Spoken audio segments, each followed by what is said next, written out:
Peace to the gods. Peace to the gods. Yusef here. We are going to do some late night info. Let's see, where was I at? I was at...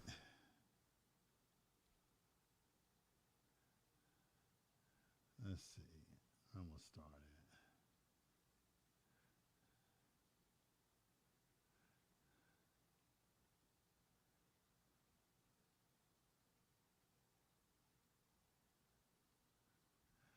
Let's see. I don't know if I'm going to read all this right here. Let me see if I can skip something. Go to another part. Like he just going in on people on that part. And I don't know if this is accurate. Let's see.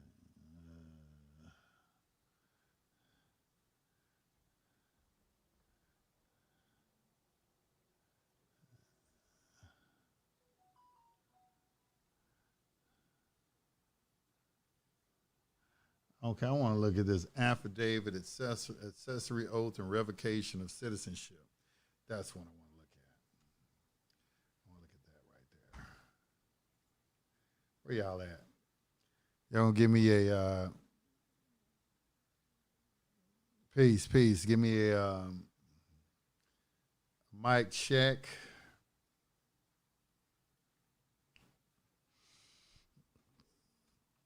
I just went out tonight. I just wanted to come back and just do a live stream. I said, I don't even want to go out. I want to do a live stream. So I'm going to sit here with y'all tonight and do a live stream. And we're going to talk about some stuff. And this is what I want to talk about right here. This affidavit, accessory, assertory oath, an assertory oath, and revocation of citizenship. I'm sorry. It's an affidavit and assertory oath and revocation of citizenship. And it was to Madeleine Albright, is the Secretary of State at the time, so this is, an older book. That's not the current Secretary of State, but that doesn't discount the value of what we're about to read. I've never read this before. So y'all reading it with me for the very first time. I'm just doing this so we can just kind of, so you can just kind of see how I read stuff and kind of analyze it, So we're going to go do this right now. Where I put that?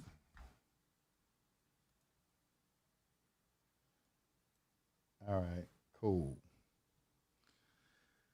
All right, let's get to it.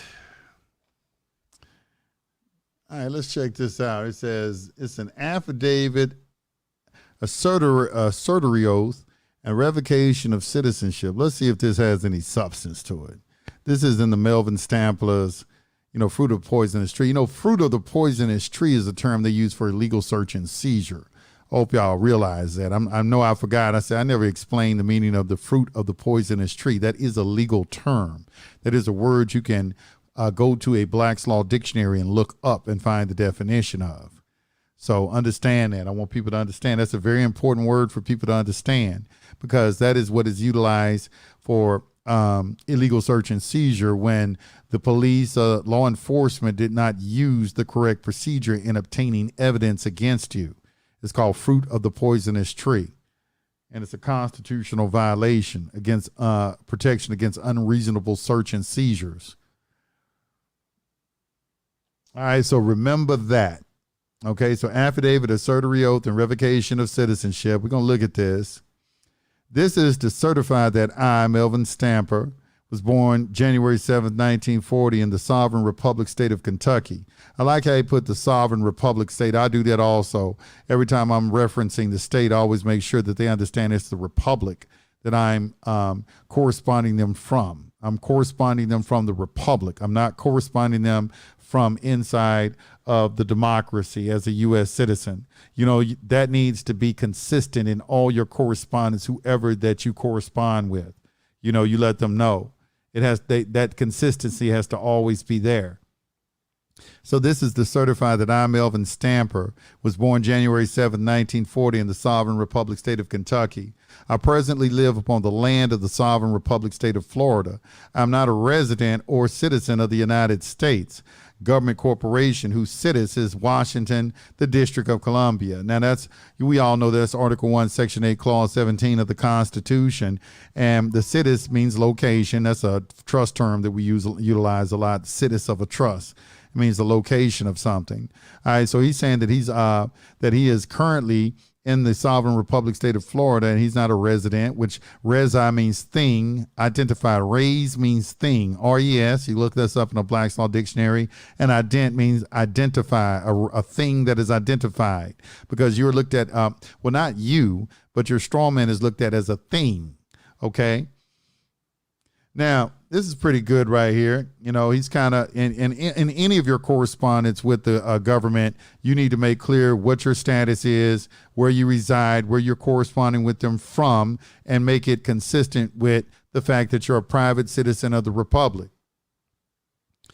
My relationship to that federal entity as far as jurisdiction is that of a non-resident alien to the corporate United States government.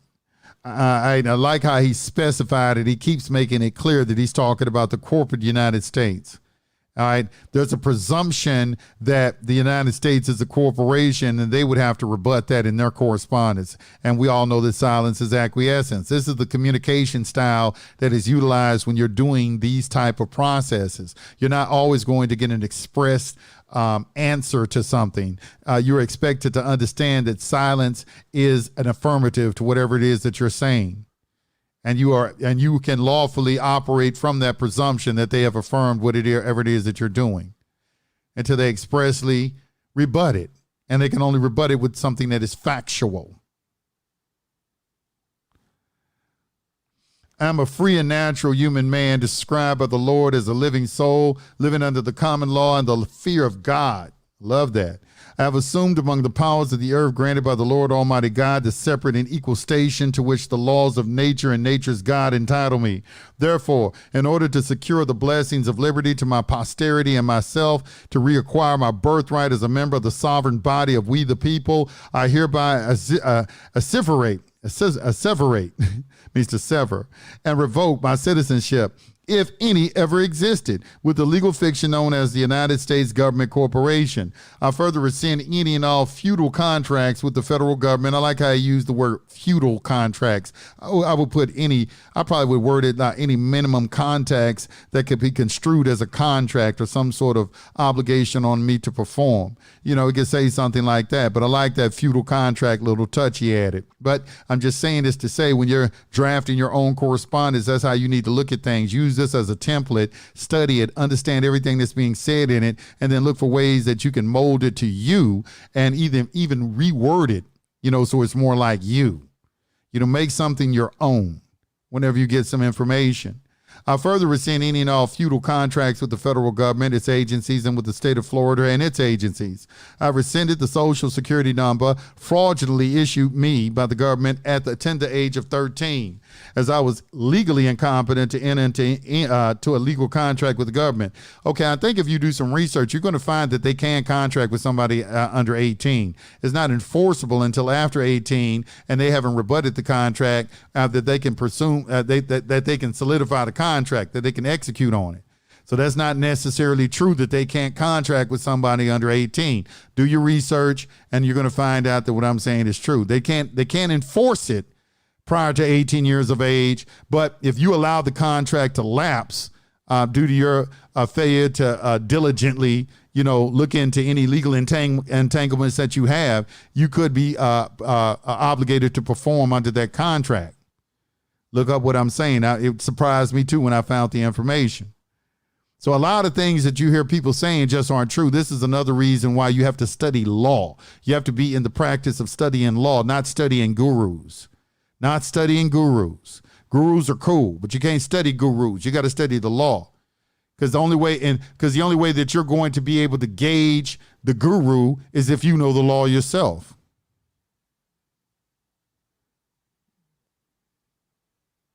All right, so we're going on. It says, I further rescind any and all feudal contracts with that federal government, its agencies, and with the state of Florida and its agencies. I've rescinded the Social Security number fraudulently issued me by the government at the tender age of 13. That's SSA 521. I think that's SSA 521. Now, I can do a whole webinar on rescinding the Social Security number. The reason I don't talk about it a lot, because some people, I don't want to be influencing people to do that. The SSA 521. I just don't, I kind of want people to study first and then make a determination if that's something that they want to do. I can't remember if it's SSA 521 or SSA 524, but it's rescission of the social. Oh, okay. I got this right here. Yeah, here it is right here. I think this is it. Yeah, request withdrawal of application. So there's a specific way that you fill this out and the verbiage on it. I like the verbiage that's in One Man Out that Aaron Coates has in his book on what to put on the back of this application. You put on the front, see the back, and then there's actually something akin to an affidavit that you can put on the back of it. But that is what he's talking about when he's saying that he rescinded the Social Security number. He got that SSA 521. All right. Let's see.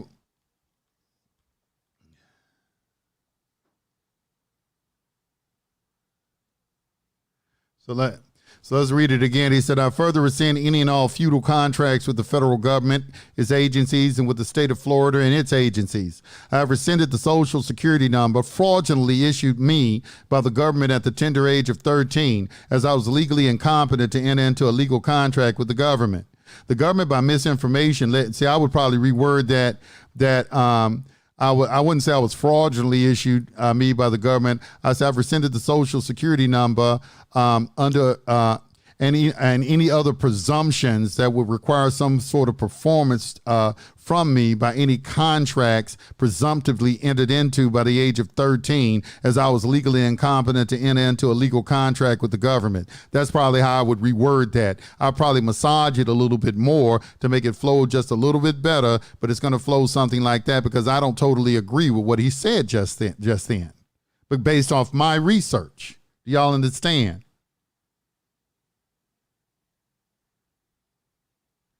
All right. So let's continue. The government, by misinformation, led me to believe at the time that I was required to secure a Social Security account number in order to gain employment, which is simply not true. Now, they published that, the Social Security number is completely voluntary. So I don't know if that's going to fly. The government agent who obligated me to the Social Security system knew or should have known that there existed serious liabilities to anyone who accepted a Social Security number. That agent had a fiduciary responsibility to inform me of the true nature of the Social Security trust account and the obligations and liabilities that the trust involved. By the government's silence on the matter, the government established by fraud a constructive trust agreement with me, which must be vitiated. Now, constructive trust is a legal fiction. Okay, the definition of a legal fiction is an assumption that something is true, even though it may be untrue, made especially in judicial reasoning to alter how a legal rule operates. So there's some sort of inference from reading that you're being deceived in some kind of way. You need to understand Lon L. Fuller. His name is Lon L. Fuller. He's probably the authority that the legal community looks to for any type of information on legal fictions. But you have to understand that their entire system operates off legal fictions. That's why I'm always talking to you about corporations and trust. Because if you're going to operate in the public, you have to operate through a legal fiction entity, ens legis or something to that effect. And you have to wean your mind off the fact that all caps name is you. It is not you. It's written in all caps to make a distinction from you. You are looked at as an individual, which is a corporate entity. Under the IRS code, you got to change it to another kind of entity. You can't change it to a real living soul in the public. Nothing in the public is the real living soul. Everything in the public is an artificial entity or artificial person. They only deal with artificiality in the public. Why you think they don't got no natural cures?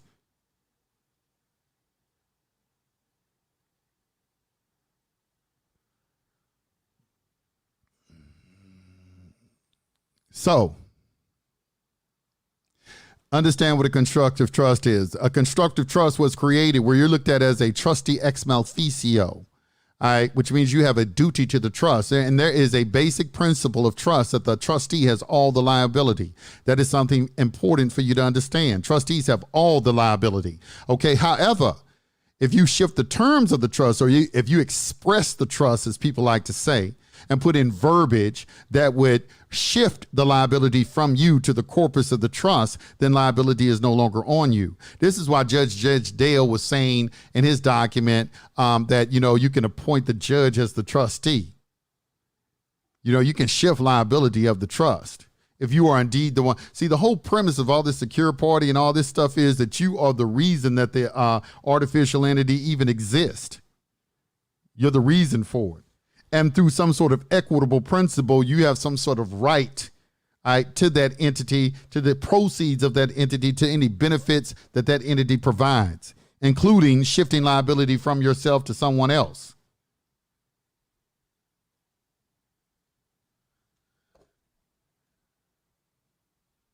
All right, so let's keep going. Since receiving that account, through my religious instruction, come to the belief that the social security number may be what is referred to in the Holy Bible, Book of Revelations 13:16 through 18 and 14:9 through 10 as the mark of the beast, or at least its precursor. Now, I like this is a nice little touch, and a way I would probably do this gives me some ideas on some things I can and some abjad or some numerology that I can put together and show them the meaning of 666, because this is attacking my religion, and your religion is the last bastion of protection that you have from these people. That's why people were trying to get religious exemptions. If this goes against your religion, there has to be a separation of church and state. They have to respect the creator of the boundless universe. They ain't going to just blatantly disrespect the creator. That wouldn't be wise.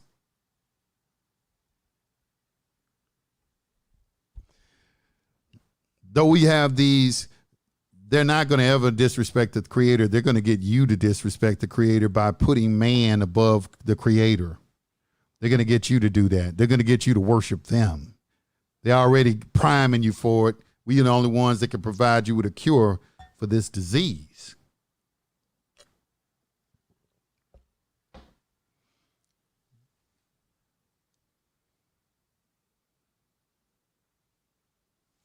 So let's continue.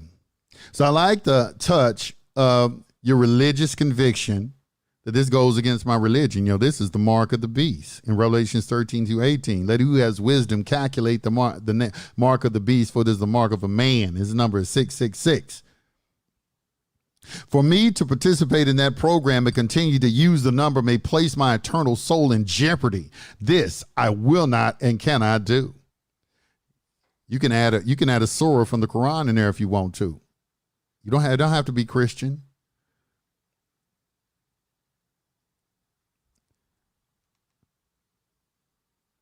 The money which I paid into the socialist system for over 40 years, including the monies paid by my employer's demand, is hereby made for full reimbursement to me. Okay, he's asking for all his money right now. He's cashing out. He's not using it no more. He wants his money out of his Social Security account. Now, I don't know if that's going to work. They may have some sort of statutory regulation that only allows them to withdraw their money after he reaches a certain age, like 65. So as a private man, he can't come into the public and make a demand like that. But I don't know. I could be wrong.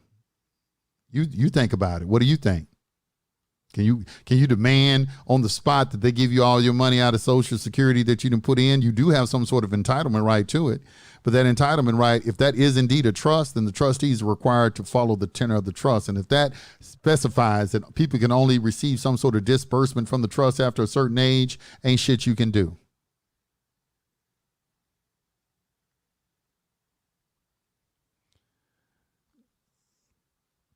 The money which I paid into the socialist system for over 40 years, including the monies paid by my employer's demand, is hereby made for full reimbursement to me.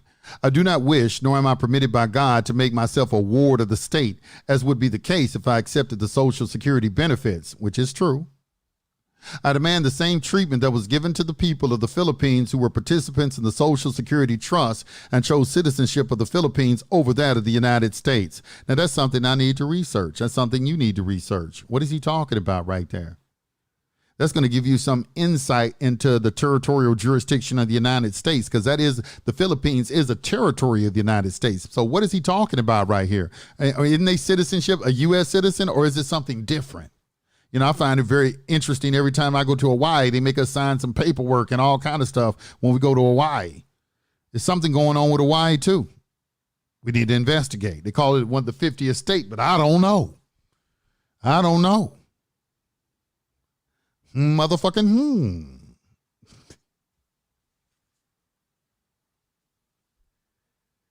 So let's look at it. So right there, as the Social Security program is not a feudal contract in that Congress gave no property rights to a Social Security trust account. Let's read that again. As the Social Security program is not a feudal contract, really, in that Congress gave no property rights to a Social Security trust account. Now, that whole statement, I don't even understand how he would know any facts. That's hearsay. That's a presumption. He has no way of knowing that. You don't know what property rights they gave to the trust account. It's a trust. This is why it's important for you to understand trust law too. So when you see things like that Social Security trust, you know the principles of trust. See, a lot of times when I answer a question, people will throw a question at me. I'm not answering it because I specifically know the answer to the question. I'm answering it because either you're asking me a question that violates a certain principle, so I know it couldn't be true what you're saying. That's why it's important to know principles. That's why I can answer questions so quickly. You learn principles, you can answer almost any question. Where did I learn that? I learned that from a book from Franz Barden, out of a book called Initiation into Hermeneutics. I'm always very transparent where I get information from. I'm an avid reader, and you can find information everywhere, and some good principles of life as well as study habits, and that was a very good principle. Another one I got was out of Dianetics by L. Ron Hubbard of the Scientologists. He's the creator of the Scientologist community. I was reading Dianetics because Dr. Malachi Z. York told me that L. Ron Hubbard was an extraterrestrial, and so and I kind of, his writing and the things he talks about are well in line with the Kabbalion, with the masculine and feminine principle, cause and effect, an understanding of the conscious and subconscious mind. I couldn't find any flaws in what he was saying. The only thing that I saw was that he was using different terminology to describe certain aspects of consciousness. Like, he would call the conscious mind the analytical mind and the subconscious mind the reactive mind, which are basically incorporating the masculine and feminine principles of active and passive. So, he understood that. He also understood the shutting down of the conscious mind when there's trauma involved and leaving the subconscious mind unprotected. You got to understand that the conscious mind is masculine and the subconscious mind is feminine. The masculine is a provider and a protector. It provides for the subconscious mind and protects the subconscious mind. It is also the seat of the will. So decisions are made in the masculine. Women, I hope you're listening. Decisions are made in the masculine. So you also decide, there's a verse in the Bible, guard your heart. That's why I use the Bible, because I understand principles. I don't care if Jesus didn't live.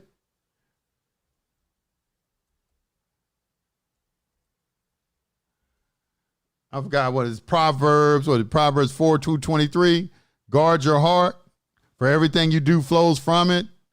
Can keep your heart with all diligence, for out of it there are the issues of life. Now, I like how they're saying this. Now, I want you to get an Oxford Unabridged dictionary, and I want you to look up the definition of heart. You're going to find that heart means mind.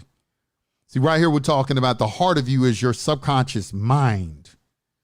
That's the heart of you. That's why they say it's the emotional body as well. The feminine is the emotional center.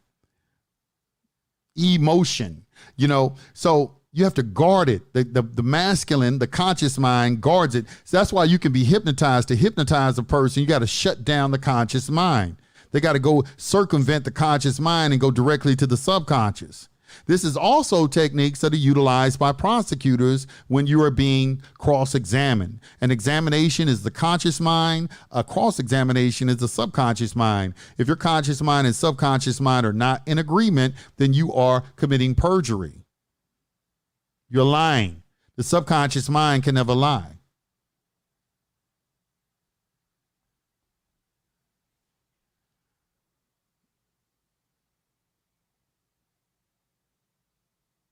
I like this. It said, when you claim that the SSTA is a feudal contract, as long as that claim is not rebutted, it becomes a fact. No, yeah, that's true.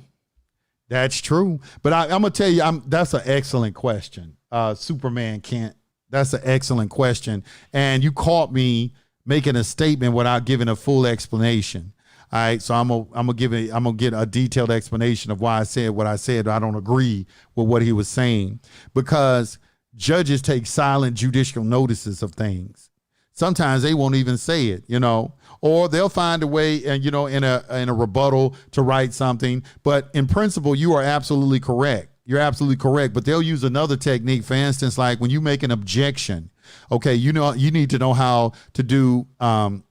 The judge has to say sustained or overruled. You got to be aware of that. I've seen guys, they'll say objection and the judge don't say sustained or overruled, and they keep on going. That's called an equivocal ruling. So there could be ways that the judge can wiggle out of not rebutting whatever it is that you're saying and rolling over you. These are the nuances of law that you have to learn that a lot of the laymen don't know. They just go in there thinking they can watch Judge Judy or Court TV or some shit like that and emulate that shit and have success in court, when that shit is nothing like the real thing. It's an intricate game. It's like learning chess. It's like learning, becoming a football coach and running plays, or you know what I'm saying? It's well more involved than what you see on television.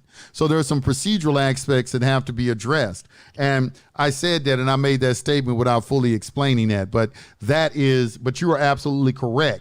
If it is not rebutted, it becomes a fact.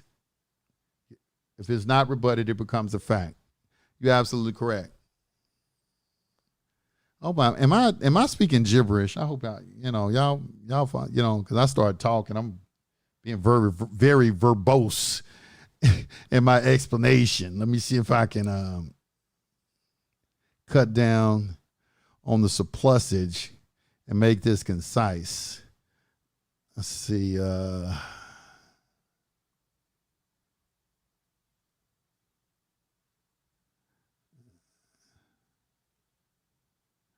was I at? Okay, I'm gonna go. Okay, let me read this again. It says, the money which I paid into the socialist system for over 40 years, including the monies paid by my employers, demand, is hereby made for full reimbursement to me. I do not wish, nor am I permitted by God, to make myself a ward of the state, as would be the case if I accepted the Social Security benefits. I demand the same treatment that was given to the people of the Philippines who were participants in the Social Security Trust and chose citizenship of the Philippines over that of the United States. As no property rights to a Social Security Trust account, as the Social Security program is not a feudal contract, and that Congress gave no property rights to a Social Security Trust account, I demand the contract be voided and all monies returned, as would be the case for any fraudulent contract or constructive trust agreement. The United States government corporation should not enrich itself from the fruits of a poisonous tree. I like it. That's how he named the book. Great how he rolled into that. I like that. It's nice. That was a nice touch. That was a nice touch right there. Melvin, if you're watching, that was nice.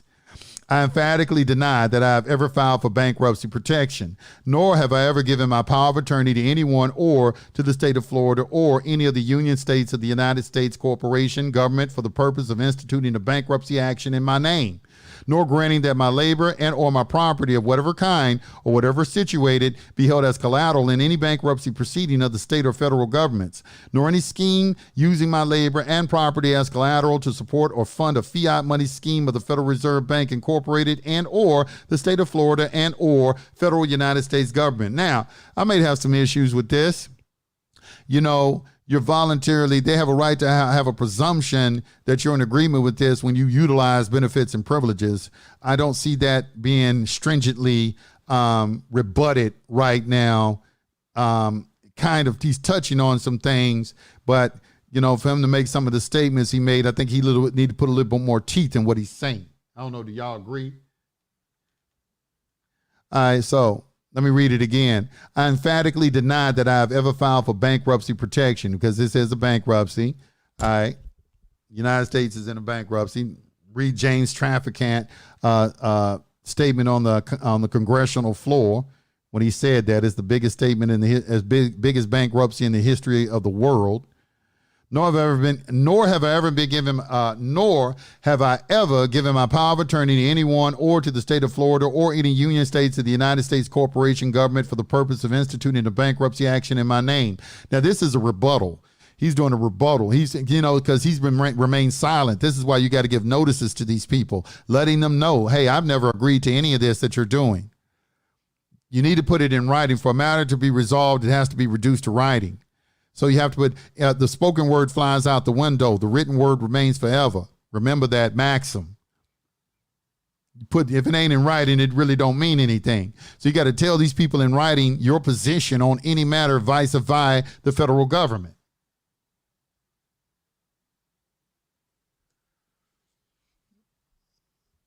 So,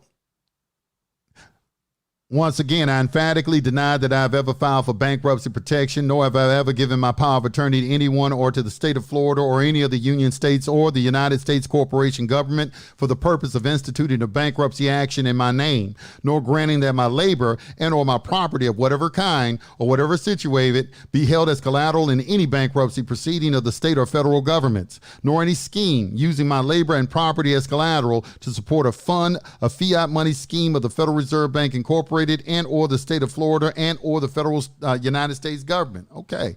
3 generations of a proud and patriotic family will suffer the anxiety of their spirit as a result of my having chosen to recognize the malignant and treasonous misconduct of this government and speak out against it. Some of my reasons for repudiating that citizenship status are defined in the following articles, and by the totality of this document are made a part hereof. I have lived a productive and eventful life. Now in anticipation of the end and God's mercy, undoubtedly the singularly most horrific moment of that life was the conviction to repudiate my citizenship of the United States. The words repudiate my citizenship crushed the very soul within me. I stand now beneath that flag I served with pride for nearly 40 years. This wouldn't even have apply to you. This is why you need to customize it to you. The memories of our brave young men, my comrades in arms, who defended the Constitution, who never had a life, flood before me. They sacrificed all of their tomorrows so that I might have mine. Those memories will always remain with me and be remembered with humble honor and gratitude. The awful knowledge and horror of betrayal by my own government, of which I was once so proud, is an unbearable sorrow that I must now carry to my grave. But I shall do so a free man. Perhaps the American people are like that frog that is heated slowly to a boil in a pot of water. They are. That is exactly what they are. If we had detected the heat sooner, we could have jumped out, saving the Republic and ourselves. Now, let me say this. You know what happens when you turn up the heat slowly on a frog? It'll just sit there and boil to death. And that's what the American people are doing with their apathetic attitudes toward matters like this. They don't think this is serious. You think that the national debt is nothing that you need to be concerned with. Every election, they get y'all focused on bullshit and emotional shit. Bullshit and emotional shit. Bullshit and emotional shit. When you gonna wake up? When you gonna stop getting manipulated? How can you let yourself be manipulated? How can you look at yourself in the mirror and call yourself a man or a woman and somebody playing with your fucking mind? And you and then sitting there with the presumption that you ain't intelligent enough to perceive what they doing to you.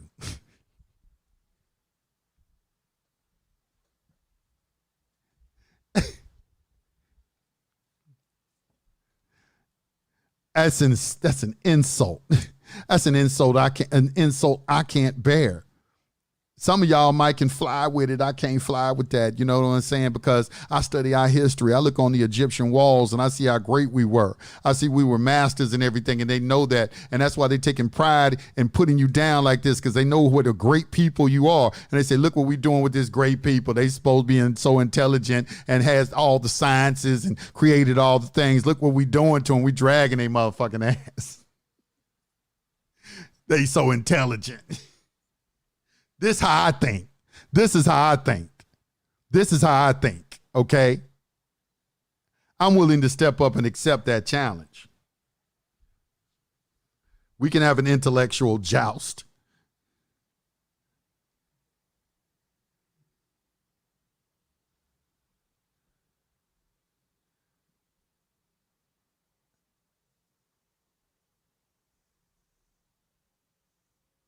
Let me keep going. But alas, our grandfathers were asleep at the helm and not as vigilant as they were instructed to be by Thomas Jefferson. Americans are now awakening to the cataclysmic reality of a fascist one-world government having replaced our intended constitutional republic government. How are they going to deny that? And when every day they on TV talking about protect our democracy. How are they going to deny that? How are they going to rebut that? Do you understand why they don't answer you? Why do you think they don't answer you? They don't answer you because of guilt. They don't answer you because what are they going to say? What am I going to say? When you know the truth, what you going to say? You going to lie some more? You going to write something on a piece of paper that's going to dig your grave deeper by actually putting it on paper, and you know that you lying? You going to put your lie on paper? You think they're going to write you back with an explanation and you just hit them with the truth? This is why you have to have these procedures. This is why you have to send it certified mail. This is why you have to send it with notary presentment. So you have witnesses. Now you have evidence.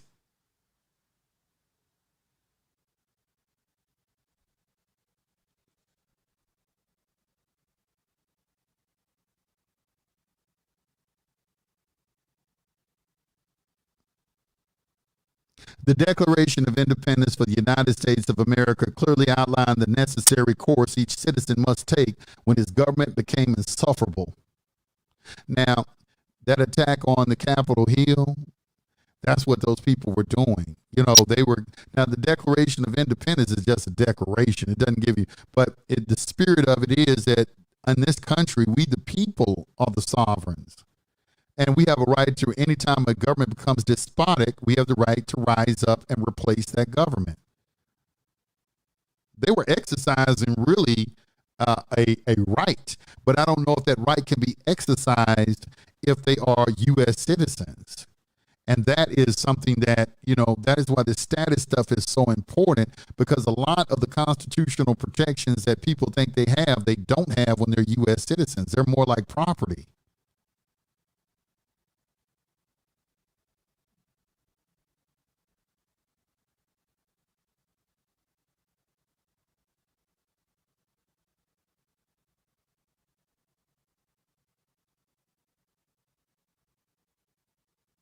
It don't matter where the Egyptians came from. They look like us on them walls. And nobody knows where no one came from until you do some sort of gene tracking or DNA test.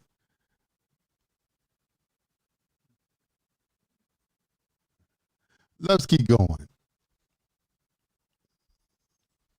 The Declaration of Independence for the United States of America clearly outlined the necessary course each citizen must take when his government became insufferable.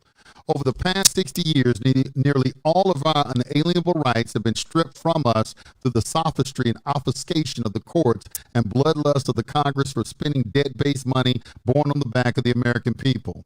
Beautifully worded. What they have done is egregious.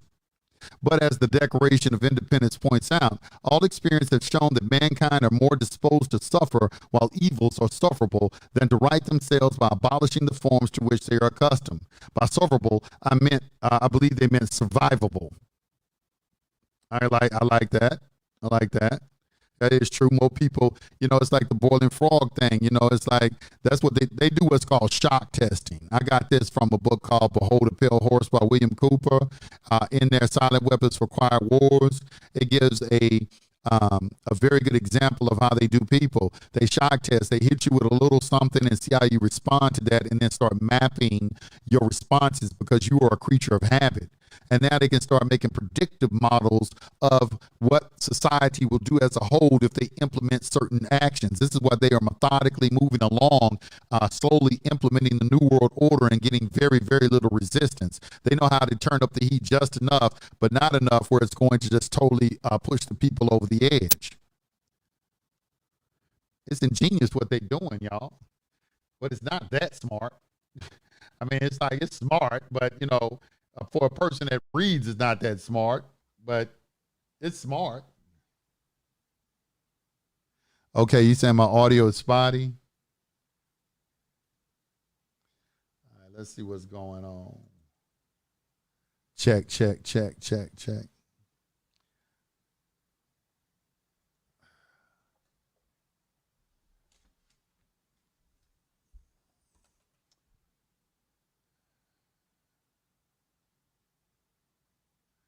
They say my mic is echoing. I didn't hear nothing. Did I hear something? Wait, hold on. Let me see if I hear something.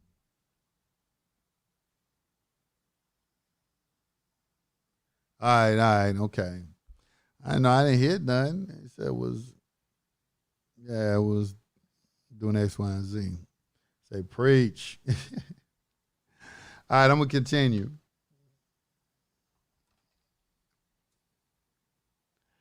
All right. Let me read this over. I hate to start. Okay. I think he worded this very nicely. The Declaration of Independence for the United States of America clearly outlined the necessary course each citizen must take when its government becomes insufferable. Over the past 60 years, nearly all of our inalienable rights have been stripped from us through the sophistry and obfuscation of the courts and bloodlust of the Congress for spending debt-based money borne on the backs of the American people. I have a kind of a problem with that because he's saying inalienable rights. Inalienable means they cannot be alienated from you under any circumstance. So what is he talking about? Additionally, any decisions that the courts are making are only applicable within the territorial jurisdiction of the United States. You have an out to that, which you are only a part of if you're accepting benefits and privileges. If you're operating on the private side, that's inapplicable to you. However, I probably would word that a different way, I guess is what I'm trying to say. I would look for a way to massage that and word it a different way. But you know, they are spending debt-based money on the backs of the American people. But you know, it's not the American people. The American people have agreed through some sort of, you know, they have been inveigled into accepting benefits and privileges, admittedly, but a lot of that came from the fact that they became more heathen-like instead of depending on themselves, because there was a time when everybody in this country was growing their own food, building their own homes, and then they migrated to the inner cities under Carnegie, who was the steel magnate. You had the man who created America, you know, Carnegie, J.P. Morgan, Rockefeller, and Vanderbilt. Vanderbilt had the railroads, Rockefeller had the oil, J.P. Morgan had the banking, and Carnegie was the steel magnate. Okay, so, you know, that was the creation of these cities that we're now, you know, crowding ourselves into. When at one point everybody was out in the land, they took you from there and concentrated you in a certain area and gave you jobs. And then once they gave you jobs and you had a dependency on them, then they manipulated the stock market and took all your property from you.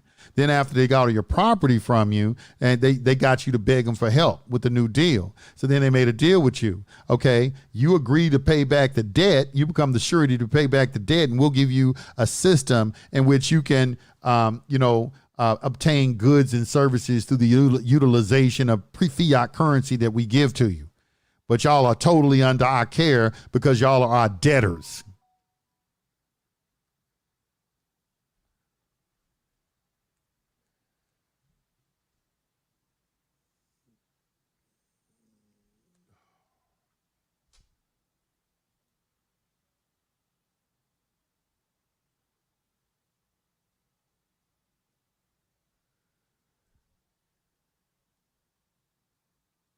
So let's go.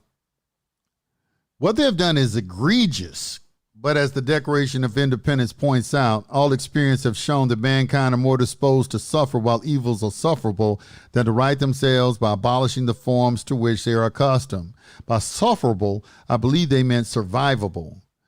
That same declaration also declared, we hold these truths to be self-evident, that all men are created equal, that they are endowed by their Creator with certain unalienable rights, that among these are life, liberty, and the pursuit of happiness, that to secure these rights, governments are instituted among men, deriving their just powers from the consent of the governed, that whenever any form of government becomes destructive to these ends, it is the right of the people to alter or abolish it.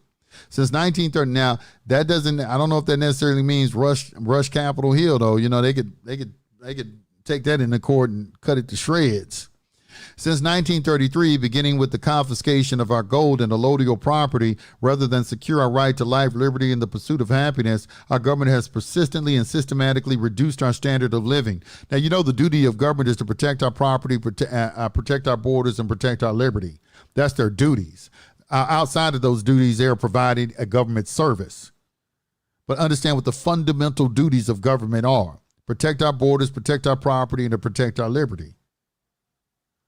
Those are the fundamentals. So right there, you're reading some of that in there. Since 1933, beginning with the confiscation of our gold and allodial property, rather than secure our right to life, liberty, and the pursuit of happiness, our government has persistently and systematically reduced our standard of living. But this evil seemed survivable, so we just suffered and let it pass, letting the water get a little hotter. That is true. And the thing about it is that, you know, the property, when they took the gold and silver, they took your ability to really be private. That was the cornerstone of privacy, was private currency, gold and silver. That was the cornerstone of it. And they removed that. Everything else became downhill from there. Since 1933, our government has refused to secure our right to life, liberty, land, or liberty by persistently increasing our burden by regulations, prohibitions, legalized abortion, and unlawful taxes. They have bastardized our judicial system with statutory law, replacing the common law and the protections which afforded us with the severe and brutal equity and admiralty jurisdictions where the Constitution is of no protection. And it don't have any constitutional protections. Remember that is exercised in a territorial jurisdiction where Congress has plenary power. So he's absolutely correct in saying that there's no constitutional protection there. Not really. They try to give the appearance of it, but it's not really. They have lied and withheld the truth about the jury's power to judge the law as well as the facts, all but turning the jury system into a prosecutor's tool and not a protection for overzealous prosecutors that it was intended to be. And this is absolutely correct too. But once again, this is not a common law jury. It's not a common law jury. They have increased our prison population to nearly 1.5 million inmates, the largest imprisonment of its own citizens of any country in the world. They now prepare plans for new prison construction for the new millennium, projecting 20 years in advance and building cells for our as yet unborn children, as though all or most of our offspring will be criminals. This reality alone reduces the expression, the home of the brave and land of the free, to mere illusion and an oxymoron. But these evils are also sufferable, and we let the water get hotter. That was nice. That was nice. Now, the United States government not only refuses to secure our right to life, it is openly seeking to diminish or even eliminate that right in order that a foreign people we neither know nor see might survive. Thanks to the UN, New World Order, NAFTA, GATT, and every whore, coward, and traitor elected or appointed to American public out or something to that effect. A lot of them have, you know, and that's something that you need to be mindful of. Now, I think that's something not enough people are mindful of. They have put total faith and trust in their government officials, and they don't even understand civics. They don't even understand what their government is supposed to be doing. When Herschel Walker said Raphael Warnock voted all the way with Biden, that was significant. But to a people that are ignorant in civics, they wouldn't understand that. Or the true, or what the country is supposed to be.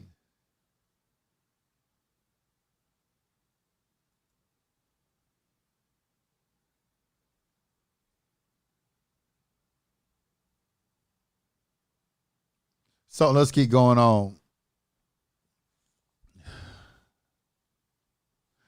The La Paz portion of the NAFTA agreement provides for the forfeiture of a 30-mile wide strip of American soil to a foreign power, the UN, across the entire 1,935 miles of border between Mexico and the United States of America. UN is going to take that over. Roughly 60,000 square miles of American soil is being surrendered without a single shot being fired. This is something that people need to understand. This might be significant. 60,000 square miles of American soil is being surrendered without a single shot being fired. This is significant. Why are we letting the United Nations have border control on our country? Now, I'm going to tell you something. It was said that, when it is time to completely turn against the citizens, they're going to use foreign troops to do it because they know your own troops won't go against you. And they supposedly have training camps going on right now in the United States for this very thing. I don't know if it's true or not, but you can do your research and see if I'm telling the truth. I'm giving you a lead on something.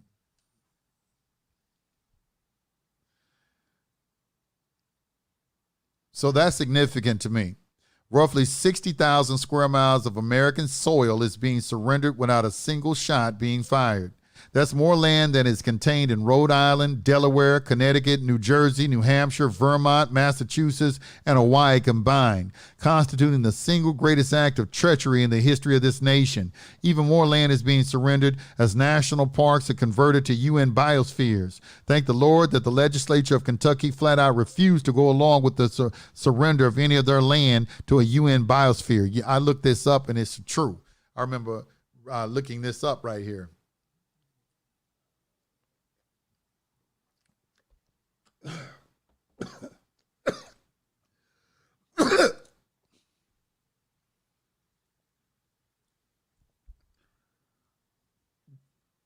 Excuse me. That's significant. This is the letter to if y'all just joined, this is a letter to the government. I'm reading a letter by Melvin Stamper. It's a letter to the government. All right. There is no provision in the Constitution for Congress, the president, or the courts to surrender any portion of our national sovereignty to any foreign government. That's because they're bringing in a new world order.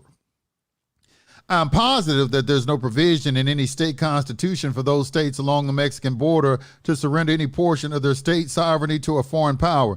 Now, what's really interesting in Behold a Pale Horse by William Cooper, he goes in depth in how the United States is now under the power of the United Nations.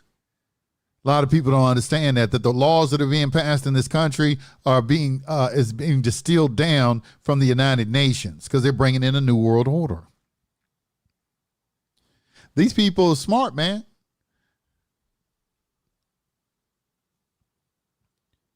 There is no provision in the Constitution for Congress, the president, or the courts to surrender any portion of our national sovereignty to any foreign government.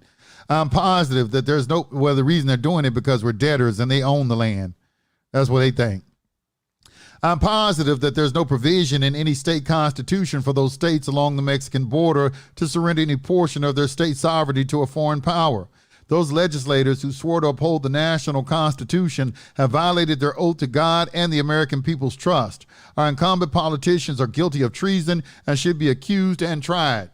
Now, I will say this. I don't know about that. That may be a little bit harsh because they got us in debt. And we then kind of agreed to be sureties for this debt. And I understand what he's saying. There is some responsibility on our shoulders is what I'm saying. There is some deceptive acts that are going on, but he who can be fooled, let him. That is a Roman maxim of law. He who can be fooled, let him. Look it up. The justification, I'm reading. I'm positive there's no provision in any state constitution for those states along the Mexican border to surrender any portion of their state sovereignty to a foreign power. Those legislators who swore to uphold the national constitution have violated their oath to God and the American people's trust. Our incumbent politicians are guilty of treason and should be accused and tried. The justification for surrendering our sovereignty to the UN New World Order is found in their ecological argument. The earth is overpopulated and its resources are inadequate to support our species. The human population must be reduced by at least half if our species are to survive. And they took down the Georgia Guidestones. They took them down. If that argument is accurate, then there is not enough food or resources to sustain all currently living human life. And any other time throughout the history of human society, such shortages as described by the ecological pundits will precipitate violence and unimagined wars as individuals, families, and entire nations struggle for scarce resources in their survival against other human competitors. Such has been true since time immemorial. Under such extreme circumstances, where a foreign power or population might threaten your survival and mine, we would inevitably deduce that foreign power or population was our mortal enemy. After all, for them to survive, we must die, or at least condemn our children and ourselves to a diminished lifespan. According to Article 3, Section 3, Clause 1 of the U.S. Constitution, treason against the United States shall consist only in levying war against them or in adhering to their enemies, giving them aid and comfort. If this world is on the threshold of a life or death Malthusian battle over scarce resources, what more aid and comfort could this government possibly provide to a foreign people or power than to voluntarily surrender our nuclear technology to China for political campaign contributions, the surrender of our land and sovereignty to the UN, as well as our very lives, so that foreign competitors, our mortal enemies, might survive? I think this is getting into some of Joe Biden's son, some of the things that he was doing with China. I got to look into it and see. I'm not really sure what he's talking about right there, but he's giving you a lot of material to go do research. Will the American people just sit back like the frog and let the water boil, letting this government sacrifice their children's lives and futures to benefit some foreign slaves or aborigines? I don't think so. And I, for one, in the capacity of a citizen, want no part of this moronic agenda with that insane policy. The United States Constitution is a contract between the federal government and the states of the Union. Its fundamental and guiding principle is the idea that the state is always a potential source of corruptive power and ultimate tyranny. And, you know, he's talking about a principle, and that is exactly right. That's why you have separation of powers. Originally, the federal government's responsibilities were confined to a few enumerated powers involving mainly national security and public safety. In the realm of domestic affairs, the founders sought to guarantee the federal interference in the daily lives of citizens would be, wait a minute, read that again. Originally, the federal government's responsibilities were confined to a few enumerated powers, true, involving mainly national security and public safety, true. In the realm of domestic affairs, the founders sought to guarantee that federal interference in the daily lives of citizens would be strictly limited. True. They also wanted to make sure government would have a minimal role in the domestic economy and that it would be financed and delivered at the state and local levels, not by an evil and pestilential central banking system, call them a pestilence, pestilential central banking system, as is the Federal Reserve Bank Incorporated. And I love that. Let me comment on this real quick. A lot of this stuff, the original intent and spirit of the Constitution, the reason they were able to get away with this is that they brought in this thing that the Constitution is a living document. Y'all need to research that. Is the Constitution the difference between an originalist, a Supreme Court justice who's an originalist, and a Supreme Court justice who supports the notion that the Constitution is a living document that changes with the time? That is how they get footholds in things and start making changes.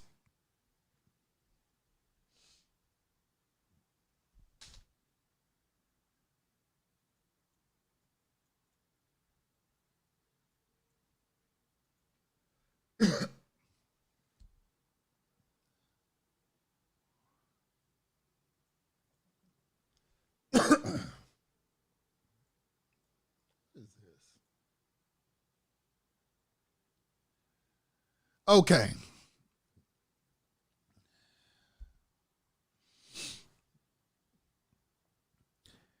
In Article 1, Section 8 of the Constitution, the enumerated powers of the federal government to spend money are defined. I just started getting Had a cough. In Article 1, Section 8 of the Constitution, the enumerated powers of the federal government to spend money are defined. These powers include the right to establish post offices and post roads, raise and support armies, provide and maintain a navy, declare war, and to conduct a few other activities related mostly to national defense. No matter how long one may search, it is impossible to find in the Constitution any language that authorizes at least 90% of the civilian programs that Congress crams into federal budget every day. That's because they're getting their budget from the Federal Reserve, man. This is a Federal Reserve system. I hope what he's doing is being sarcastic in this right here and just telling you're giving us the impression that we're in a republic, and we know that we're not, because this is what they should be doing if we were in a republic, not in a democracy. They're doing exactly what they should be doing in a democracy, under mob rule. The federal government has no authority to pay money to farmers, run the healthcare industry, impose wage and price controls, give welfare to the poor and unemployed. They have no authority to provide job training, subsidize electricity and telephone service, lend money to businesses and foreign governments, or build parking garages, tennis courts, and swimming pools, but they do. The founders did not create a Department of Commerce, a Department of Education, or Department of Housing and Urban Development. This was no oversight. They did not believe that government was authorized to establish such agencies. They were correct. Congress is forbidden by the Constitution to establish any such agencies. The 10th Amendment to the Constitution states clearly and unambiguously the powers not delegated to the United States by the Constitution are reserved to the states respectively or to the people. In other words, if the Constitution does not specifically permit the federal government to do something, then it doesn't have a right to do it. That's public and private. You got to understand the Constitution only has application in the public, and in the public they have switched to a democracy. Okay, born out of necessity because all the gold and silver was taken out of circulation, and now they're using fiat currency, which is unconstitutional in the republic, but is legal within the democracy because the democracy operates in a territorial jurisdiction where you have to have a membership card to participate in and demonstrate that you are an acceptor of benefits and privileges.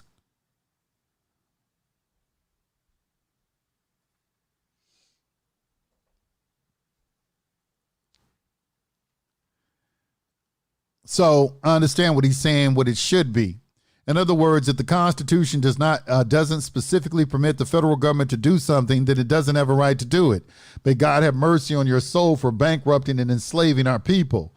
The Bill of Rights clearly defines the most often government-abused individual liberties. It forbids the federal government to violate any of these unalienable rights of the people and reserve all other rights of a sovereign not delegated to the United States, to the states.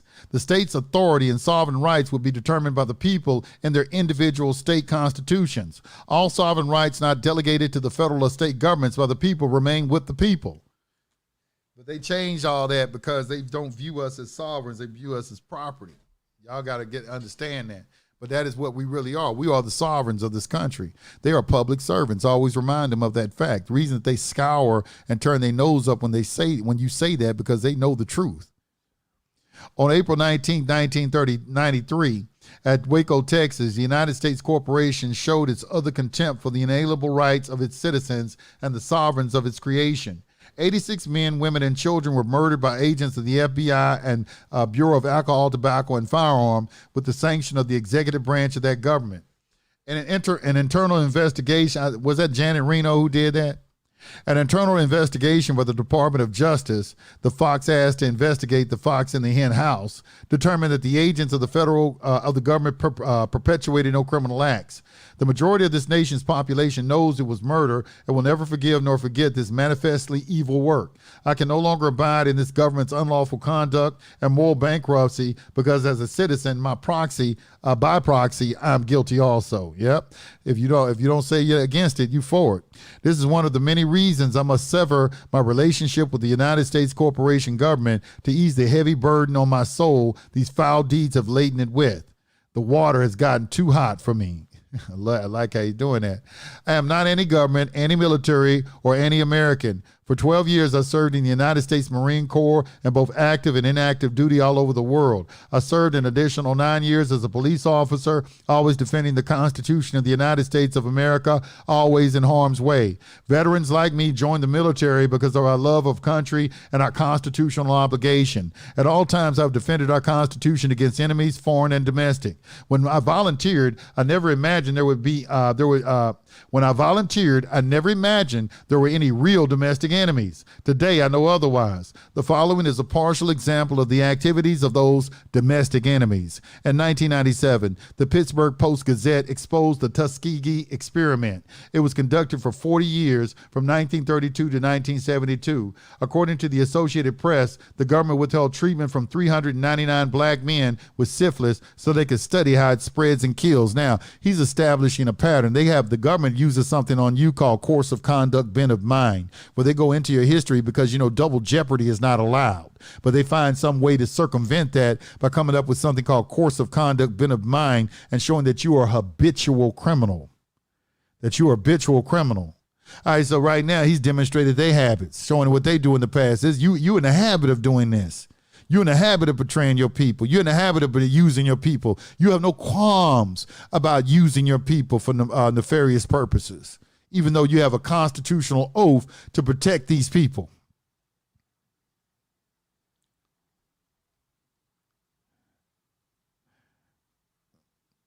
That's not an experiment, that's genocide.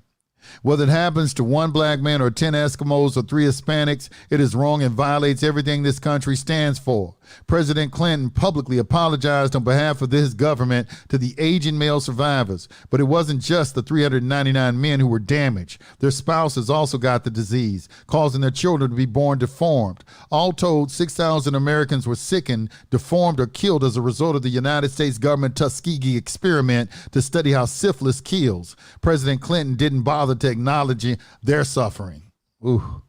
In 1977, during the Senatorial Select Committee on Intelligence Hearings, reported in Project MK Ultra, the CIA's program of research and behavior modification, the CIA revealed that over 40 universities and institutions were involved in extensive testing and experimentation using covert drugs on unwitting citizens at all social levels.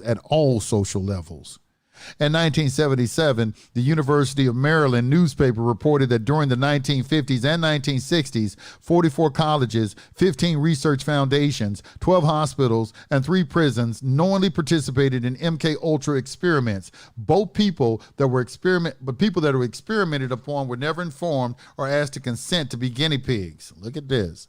Project MK Ultra was one of the biggest military experiments. There were 149 sub-projects and lasted for years. And they say that that's what they're doing with the shooters and everything is an MK Ultra. People just show up and start shooting up a school. You never get a chance to hear them talk or nothing like that. They whisk off somewhere and you never see an interview with them or nothing like that.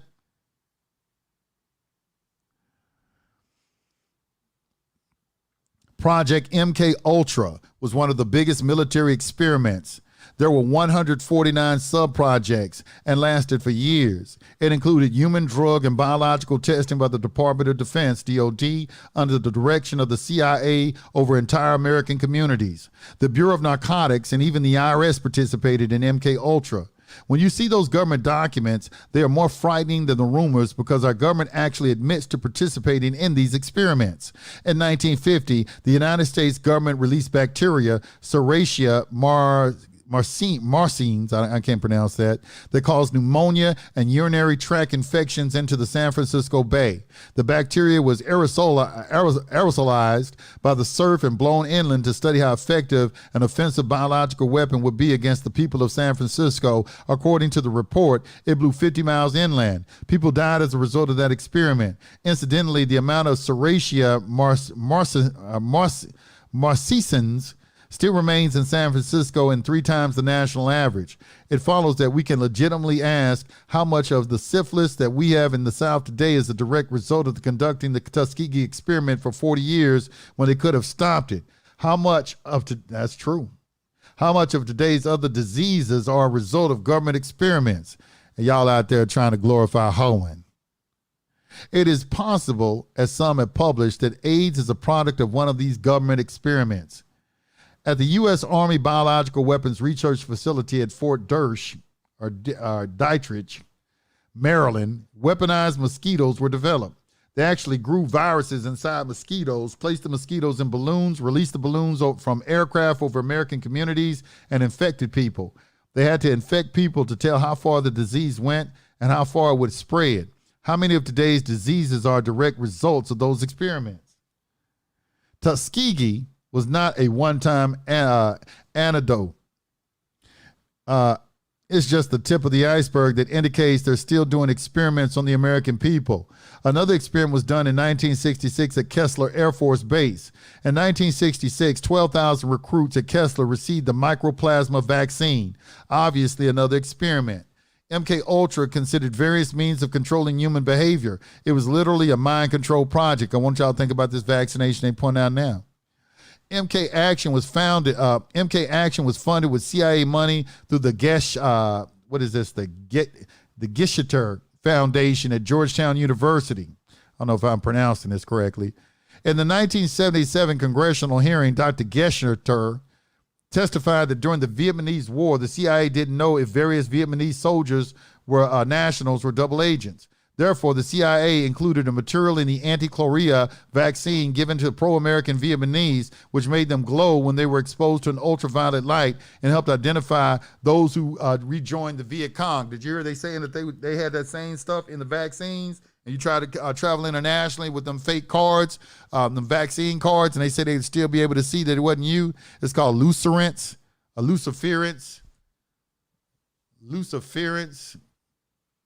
I want y'all to see this is real stuff he's talking about.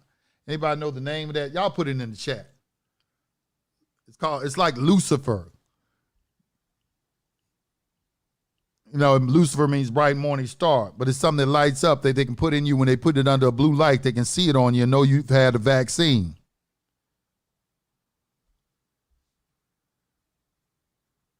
Are y'all following me?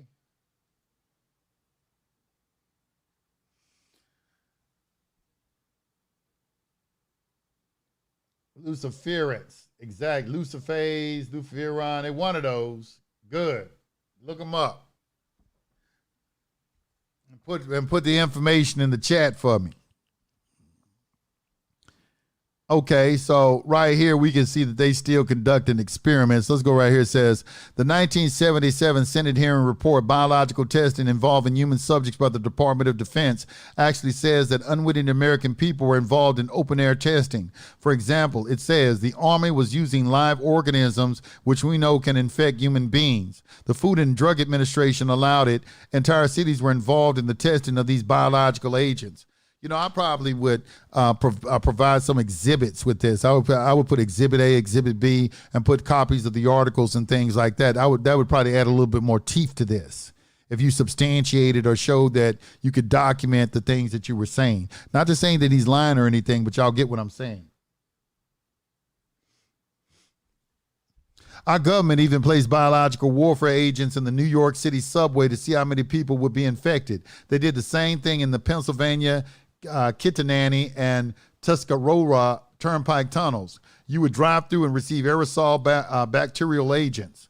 MK Naomi, a biological product from the 1950s through 1969, which exposed 6 entire towns, including Fort McClellan, Alabama, San Francisco, California, Fort Wayne, Indiana, Minneapolis, Minnesota, and St. Louis, Missouri, to biological warfare agents dropped out of aircraft to see how many people would become ill. They say MK Naomi ended in 1969. Why should I believe them? On page 160 of the 1977 Human Drug Testing by the CIA Senate Report S-1893 that discussed EA-3167, a compound they could rub up against you and it would absorb into your skin and kill you. They tested it in Pennsylvania and Kentucky prisons. It was applied to the skin through some type of adhesive tape. They also did this on military and civilian people without telling them what they were exposed to or getting their informed consent, as if anyone would volunteer. The primary excuse for nearly going to war again with Iraq in February 1998 was the suspicion that Iraq had been conducting biological experiments on its own prisoners. If those experiments are evil for Iraq, how then can they be legal, moral, or ethical in the United States of America? Have you clones Have you clones of hydrocarbon base gone completely insane? Damn, I wonder if he really called them clones. In 1997 congressional hearings, the Army admitted conducting these experiments, but argued, we just didn't tell you about it because nobody was hurt and there was no problem. No problem. I have a serious problem with this outrageous conduct. Title 50, Chapter 32, Section 1520 permits the government to experiment on us with biological and chemical agents. Thanks to a treacherous Congress, it is now legal for the Department of Defense or the contractors to experiment with biological and chemical agents on the American people. Once again, this is why you got to stop accepting benefits and privileges and stop becoming a U.S. citizen. They really look at you as some sort of property. The only proviso Congress imposes on them is that at least 2 unspecified local officials be notified within the subject community, and they could be the garbage collector or the water meter reader. Once that major communication event occurs, the test can begin within 30 days. But we are not told, our children aren't told, no problem. After these things, I saw another angel come down from heaven, having great power, and the earth was lit with his glory. That's knowledge. And he cried mightily with a strong voice, saying, Babylon the great is fallen, has become the habitation of devils. I love this. Is Revelations 18:2. I'm always quoting that. Babylon the great is fallen, has become the habitation of devils, not a devil, singularly, but devils, plural. You dealing with devils. They own these. You don't think these devils are on these social media pages? Go to these people's profiles and study their profiles. Next time you get an attack, all their profiles look eerily similar. They all have the same mindset, a hive mind. They argue the same way. They insult you the same way. It's like it's a hive mind.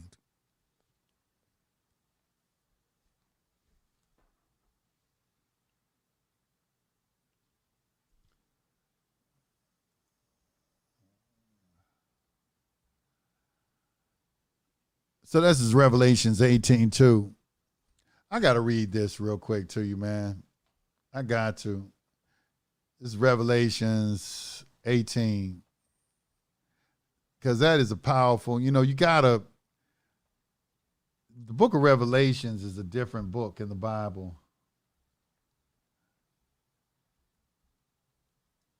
It's not like, it don't read nothing like the rest of the Bible. And people are scared to fuck with it. They're scared. Because there's a seal on it that warns them if they mess with it, they're going to catch all the plagues in it.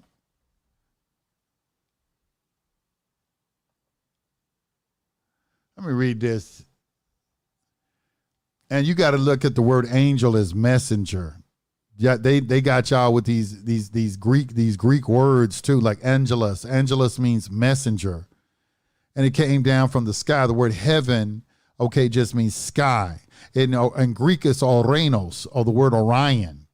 So really, what it should say is, after these things, I saw another angel come down from Orion, having great authority. I saw a messenger come out of the sky from the Orion sky, having great authority, and the earth was illuminated with his glory. And he cried mightily with a loud voice, saying, Babylon the great is fallen, and has become a dwelling place of demons, a prison for every foul spirit, and a cage for every unclean and hateful bird. For all nations have drunk of the wine of the wrath of her fornication. The kings of the earth have committed fornication with her, and the merchants of the earth have become rich through the abundance of her luxury.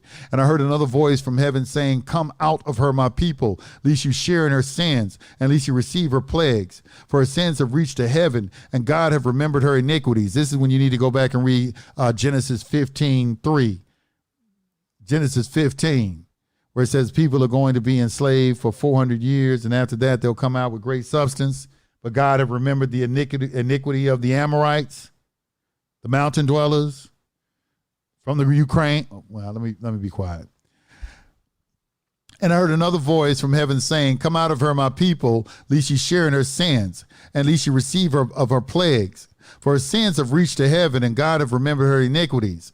Render her just as she rendered to you, and repay her double according to her works. And the cup which she has mixed double for her. Gonna get twice back what you put out. In the measure that she glorified herself and lived luxuriously, in the same measure give her torment and sorrow. For she says in her heart, I sit as a queen, and I am no widow, and will not see sorrow.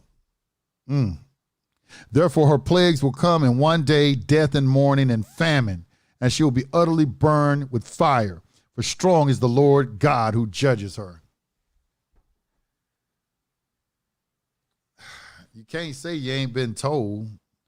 If you don't believe, you may not believe it. But look around you, see what's happening. I've been, by the time I've been alive, I've watched major changes in the world. And I've also seen the lack of respect for older people who try to warn people. We've been studying about the New World Order since the 90s. We've been reading out, go watch a video called Report on Iron Mountain. If you can find the original, the way they break down 666 and what they put in all the UPC codes and all of that kind of stuff. All that stuff was being talked about in the 90s. And at that time, it did seem like a conspiracy theory. William Cooper came out with Behold a Pale Horse, and we were reading and it seemed like a conspiracy theory. But when you start getting into it, it made a lot of sense what was being said. How they're going to occupationally orphan all the children by preoccupying all of you with work. That's stated in Silent Weapons for Quiet Wars that they were going to do that, and that's what's happened today. We got people battling over doing 50-50 relationships. We got men who something has happened to them that has castrated their ability to push forward to their greatness, to realize their full potential by accepting 50-50 relationships with a woman. Where are your dreams at, brother? Did you dream big? Don't ever give up on your dream. Keep pursuing your dream. Well, if you're not chasing your dream, you're ready to die. Might as well. It's an anathema to the soul to not obtain what it yearns for. You know what they have done to all of you too? They made y'all ashamed of wealth. They made you think that wealth was a bad thing. They programmed your mind with that. You can never obtain wealth if you have that mentality because you are pushing wealth away from you. That's one of the most powerful ways to push wealth and prosperity away from you is they implanted in your mind this notion that it's easier for a camel to go through the eye of a needle than a rich man to enter into the kingdom of heaven. It didn't say he can't enter into it. It just said it's difficult. And I can understand why it's difficult because if you have a lot of vices, if you have a lot of, if you are a lot of base in your ways, you addicted to drugs and things like that, wealth could be your undoing. You could OD on yourself, and start dealing with the wrong kind of women and, all kind of things could happen just by obtaining wealth. It's not a guaranteed pathway to happiness, and it's not. Wealth don't bring you happiness, it brings you comfort. What brings you happiness is having good relationships with other human beings. Trust me on that. Okay, having people you can turn to, having family, having your family. They taking your family away from you. Man, that's one of the most important things you have. How many of you remember y'all used to have Thanksgivings and all the entire family would come to the Thanksgiving? Okay, this new generation, y'all don't want that? Y'all don't want that?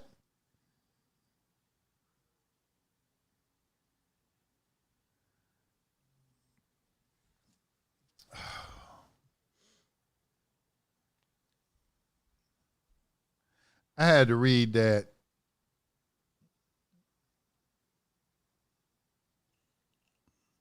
As one of God's people, I must now also leave Babylon the Great and not partake of her sins any longer, lest I receive her plagues. For her sins have reached unto heaven, and God will remember her iniquities. He pointed that out too. May God have mercy on the United States. On every front, with blinding speed and inexhaustible power, the evil forces of darkness of the New World Order are closing a ring of fire on freedom. In every domain and field of endeavor, human endeavor, the choking, suffocating idolatry permeates all fields of human thought, corrupting our language, destroying truth and justice, demolishing integrity and virtue, enacting totalitarian legislation, and controlling education and communications. Above all, the vilest evil is the destruction of our unborn children, a thing so horribly vile that even maggots and filth do not do it. Flies don't even kill their young. Flies don't even kill their young. This is unnatural. I can't see how we can normalize that, man.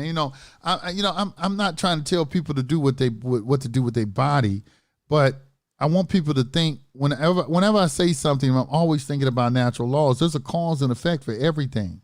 Do not think that you do these acts and you don't have to, the bill is going to come due. It's not if it comes due, it's when it comes due.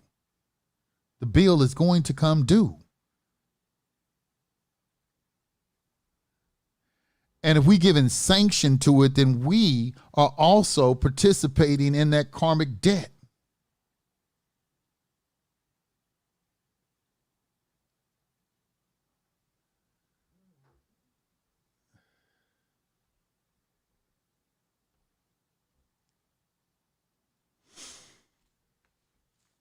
This is beautifully worded. Let me read this again. On every front, with blinding speed and inexhaustible power, the evil forces of darkness of the New World Order are closing a ring of fire on freedom.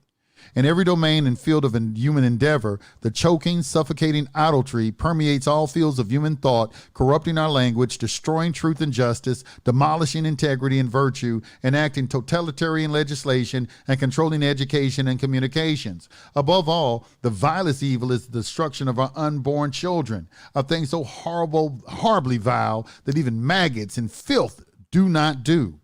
Then the attack on our faith and its foundations of biblical thought and experience, demonizing God's followers as religious right-wing zealots to be held in ill repute, ever rapidly expanding its deviancy of evil, closing the parameters on the just as the United States collapses inextricably into Babylon. Okay, I'm going to play devil's advocate for a minute. I want y'all's thoughts on this.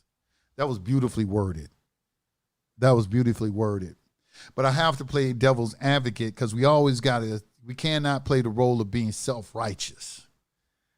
We have to entertain the thought, what if there is people who are born in the wrong body and they think that they really female or they really male? What if it is okay to kill babies? That there isn't any karmic debt? That it's just, an exercise of free will that is respected by nature? What if there really isn't any nature, any natural laws or anything like that? As that they, as the people who do these things, they like to posture that none of these things that you're talking about exist. That sounds like a straight devil, by the way. When they say that, man, I just see him. I say, this is a devil. This is a devil. This is only a devil would have the nerve and the gall to say something like that, to speak a lie. They lie, man. That's when you see the lie, man. When your third eye becomes open, you see devils, and they not like the man on the hot sauce bottle. They fucked you up with that too. They look just like you. Let me digress for a minute. Let's look at Isaiah chapter 14. It just said in Revelation,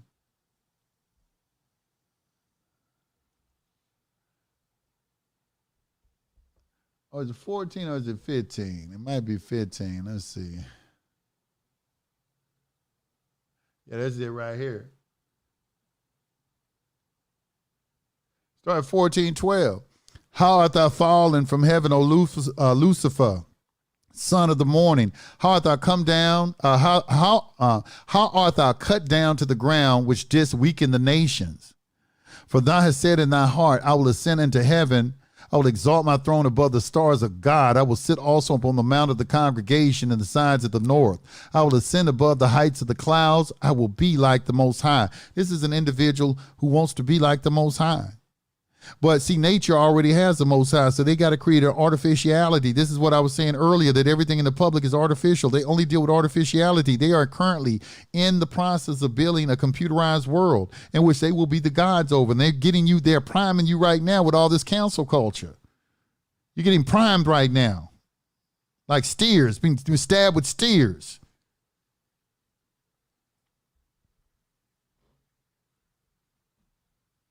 He wants to be like the Most High. The only way they can be God is they got to create a world and y'all agree to come into it.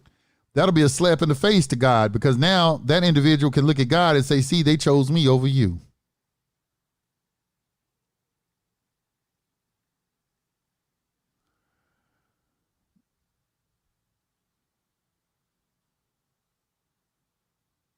Yet thou shalt be brought down to hell, to the sides of the pit, that they that see thee shall narrowly look upon thee and consider thee, saying, is this the man that made the earth to tremble, that did shake kingdoms?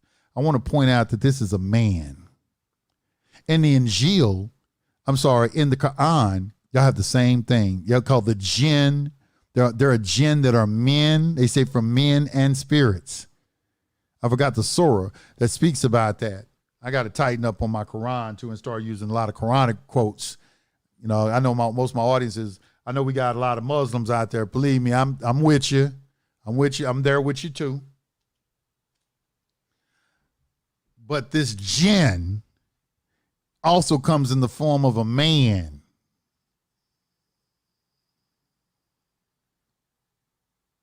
If you don't know what a jinn is, it's where the word genie comes from, and gentleman.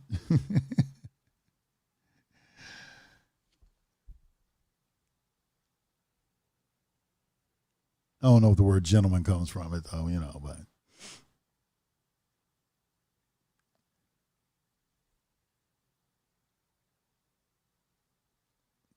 What malevolent force of darkness captains the ship of state for Columbia?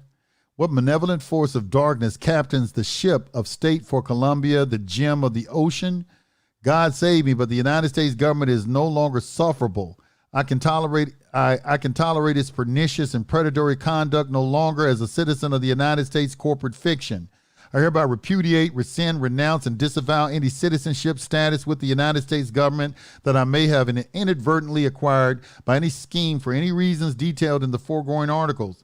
My birthright now being resecured as a member of the sovereign body of free men and women known as Americans, I hereby pledge my allegiance.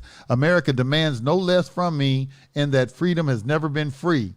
My love for the United States of America. Notice how he wrote it. That's when I told y'all on the last show that a sheriff's deputy said we follow the orders of wealthy and powerful people. And he told me how I wrote United States. He said when you write it like that, they don't have to follow it. That's what they were told. For my love for the United States of America has never been stronger. So help me God, Lord Jesus, come quickly. And then he signs it and he dates it. Wow. Wow. How was that? I thought that was pretty interesting. That was pretty interesting. That was very well written. I think it was a little caustic in its approach, but I think he intentionally meant for it to be biting. I don't know. Maybe it would work with a person with conscience, but reptiles don't have a conscience. I'm always thinking in those terms too. All right. So trying to attack their conscience and then point out the treason that's been conducted by on the American people. I think the American people are culpable in that. That's the only thing I think I have a problem with, is it needs to be worded in such a way where there is a responsibility that rests on your shoulders and you've accepted that responsibility, and now you're curing that defect in that relationship that you've been demonstrating vice versa with your government.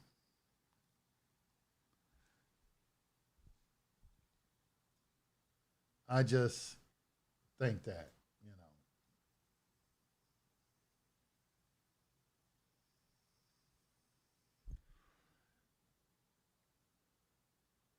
How was that, y'all? What do y'all think? What y'all think?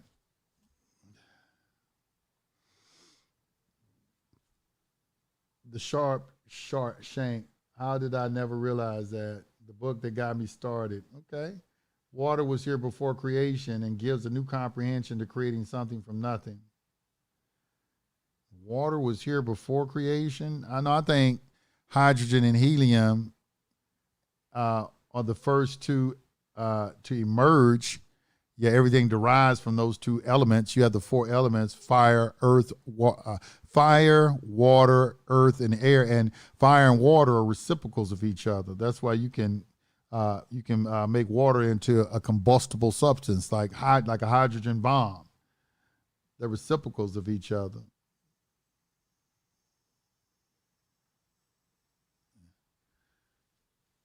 The currency circulator is still up. I'm just taking my time with it. I'm just taking my time. I'm waiting for the right idea to enter my brain. I'm just gonna tell you the truth. I'm just waiting. That's why it's still there, because I'm waiting for a message. I'm waiting for a message. See, now that even I am he, and there is no God with me, I kill and I make alive, I wound and heal. Deuteronomy 32:39. God does all of this. See, now that even I am he, and there is no good God with me. There is no God. I got to read that and see what you're saying. I think I need to create a list of books I want for Christmas based off of your recommendations. We can get into some discussions about some of the crazy stuff that you see God did in the Bible, but that's going to come down to interpretations or translations, because you got to understand when they're using the word Elohim, okay, which is a plural, which is referencing many gods. And you also got to get out of your mind this notion of this white man in the clouds with sandals and looking down upon everybody. And, he knows all, and he's only looking at this one person over there going to answer their prayers because, they beg and pleaded to God enough. And he said, okay, I think this concept, you got to get out of your mind, because what's happening is in the Bible is these are beings in the Bible. They're beings. That's why they demonstrate human frailties like anger. Who told you that? Did you eat from the fruit I told you not to eat from? I'm going to curse you. You're going to eat dirt all the days of your life. And y'all get out. Y'all going thorns and thistles. And, he pissed off, And, it's a lot of things in the Bible that, make you see things that way in people's concepts. And the only reason that you'll really start to understand how the Bible is a plagiarized document is read the 7 tablets of creation, or go do some religious comparisons or comparative religious studies and look at things that are much older than the Bible, and you can see the same stories. The same stories are in there. They were just passed. When you understand how tribes migrated all over the planet, it's no different than here in America. Up north, they say shorty. Down south, they say shouty. As you migrate, the dialect begins to change and it begins to twist. And that's why you have Elohim, you have Elo, Allah, Elah, Aramaic, Elah, Elo, Hebrew, Elo, then, Arabic, Allah, they the same word. They all mean God, but they're dialects. And people get caught up on the dialects of people migrating different places, taking languages with them. And then that language slowly over time, it begins to sound different because people have separated themselves. So they start to develop, individual characteristics that are not present in the other culture, even though they share the same origin. It's just really interesting. People got to be aware of that when you look and doing comparative religious studies. And then you'll begin not to discount books like the Bible. I understand the origin of the Bible, but I look at the principles when I'm reading something in there. And I look at also that it is a collection of 66 different books that span over 6,000 years. And that the New Testament is largely composed of epistles, which are letters. And the only book that really is divinely inspired is the book of Revelations, because it starts out that way. This is the revelation of Jesus Christ, which God gave unto him. That's the only book that starts out that way. The book of Luke says, hey, I wrote this because I felt I had more understanding than everybody else. People just get together collectively and say, all this is divinely inspired. But is that true? Once you really do study, you become a student of it, you begin to have to question things, what these people are telling you, because somebody's telling you that. These are people decided in the Council of Nicaea what books would go in and what books would be taken out. Why do the Catholic Church have more books in their Bible than the rest of the branches? And I've read those other books, and I can't understand for the life of me why they would even take it out. I can't understand for the life of me to leave 66 books. I'm just saying. The Bible is more than 600 years old, dog. From here to Jesus was 2,000 years old. That was 2,000. Oh, you said the Bible is 600 years old. I got you. The Bible is 600 years old. 327, the Council of Nicaea, that's over 1,700 years ago, but 1,800 years ago. I don't know if I can believe that either. Sorry. All right. Anyway, what y'all think about that reading, that letter? What you ought to do is you ought to go back and read this yourself and try to see how you would word it. See, one of the things that I did is I wrote an affidavit. Do I have that affidavit? I'm going to see if I can read that to y'all right now.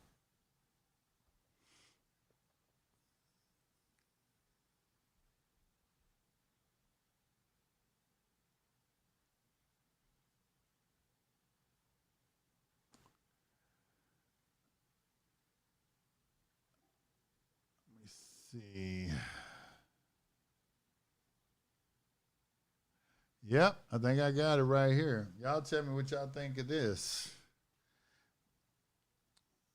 This is something I wrote a long time ago, and it was heartfelt. And I borrowed from disparate sources because I was new in understanding all of this information, and I was in jail, so I could only use things that I had immediate access to. Information I was given, I only got information as it was given to me. And let's see. But I don't know, it might be, let's see.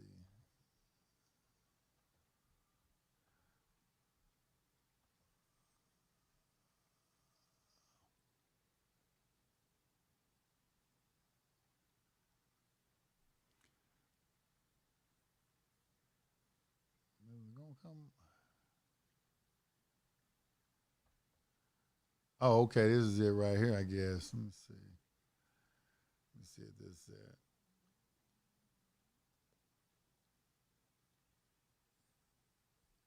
Okay, yeah. Let's see. Y'all still riding with me? Y'all still riding? I see your new glasses.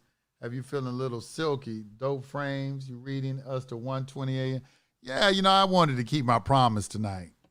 I wanted to continue. So it says, good read. PDF was not easy to find. Yes, I've read Neville Goddard. Yeah, Neville Goddard.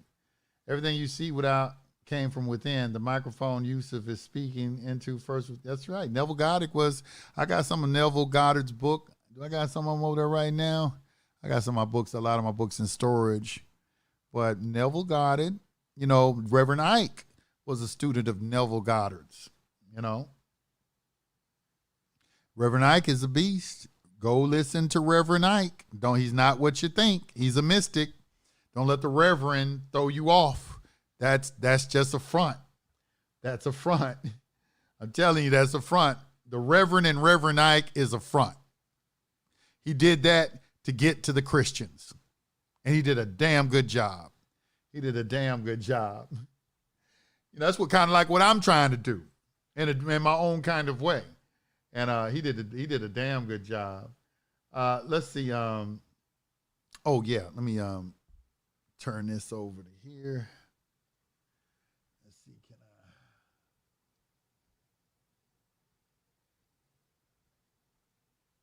All right, there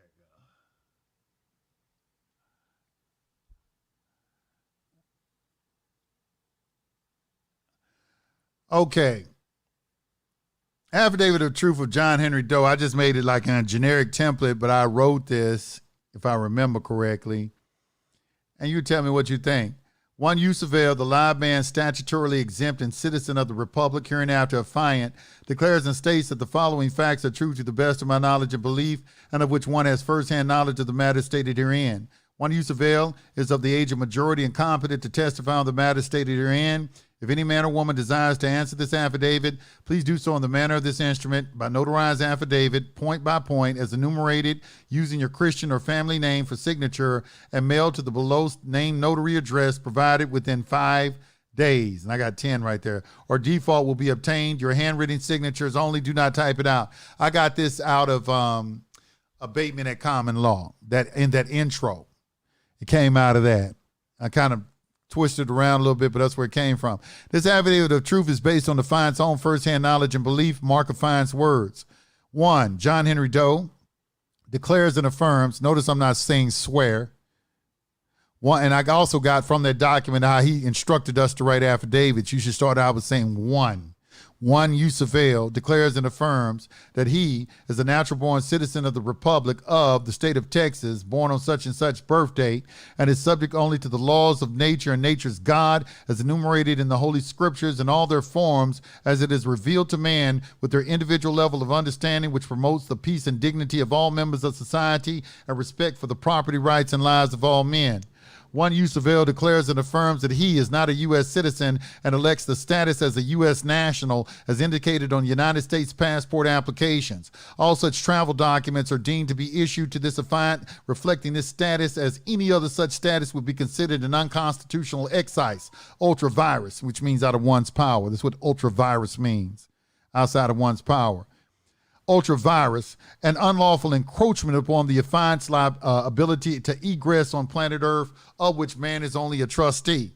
1, Yusef declares and affirms that he has been deprived of his common law rights bestowed by the creator of the boundless universes through cavernous actions of the United States government and their agents in order to submit this sovereign man to their jurisdiction, in order to commit inland privateering and fraudulently prosecute commercial belly, which means commerce of war, against the corporate created entity, all caps name John Henry Doe, under a faulty declared national emergency in the capacity of a bankrupt for the purpose of extorting wealth, money, property, and rights under color of law. 1, Yusef declares and affirms that through the principle of novation in conjunction with his involuntary nexus with the corporate created entity, he's been inveigled into incurring direct liability for obligations owed to the creditors of the United States and to be liquidated through the use of commercial statutes, resulting in the transference of his private rights to the public for public use in order to pay the national debt. 1, Yusef declares and affirms that the aforesaid description 1, Yusef declares and affirms that the aforesaid deception has fraudulently subjected this affiant to an admiralty equity jurisdiction where proceedings governed by administrative law, whose chief concern is the protection of public interests and not the vindication of private rights. And I got that out of administrative law under American jurisprudence. That's where I pulled that from. Okay, this is the sentence. This is the one that got the judge's attention. 1, John Henry Doe declares and affirms that he is not, nor has he ever been, a sovereign citizen, heathen, property, object, goods, thing, creature, animal, vassal, shadow, beast, raise, ens legis, legal fiction, absconding debtor, terrorist, anti-government, enemy of the state, accommodating party, tax protester, employee of government, taxpayer, alieni juris, ship, nexi, enemy property, surety, servitude, bankrupt. Her eyes went up when I said heathen. She didn't respond to shit else. When I said I'm not a heathen, they creating heathens, y'all. These people look as godless. They tell you they're godless. They tell you. And they're trying to influence you over to their way of thinking. And some of you are just as bad. You just sitting on the fence. And that's why it says in the Bible that if you remain lukewarm, he's going to spew you out of his mouth. I never understood what that meant until I started going through this and understanding. I'm saying, look at all these people on the sidelines afraid to speak up. Scared.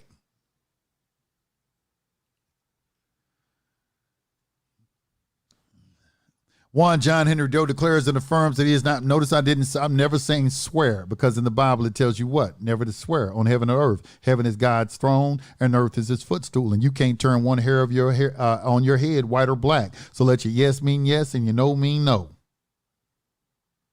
1, John Henry Doe declares and affirms that he is not property of any governmental entity and cannot be held as surety or collateral for any bankruptcy of the federal or state government without his permission, which has never been given. 1, John Henry Doe declares and affirms that he is compos mentis, which means mentally competent, with rectus in curiae, which means right in court, of a competent jurisdiction as enumerated under Article 3 of the Organic Constitution for the United States of America, which confers the judicial power of this country when it was established in accordance with the document's strict interpretation. And that's what they do. That's what an originalist does. He does it strict interpretation. The people who say it's a living document, they change the interpretation and make it fit.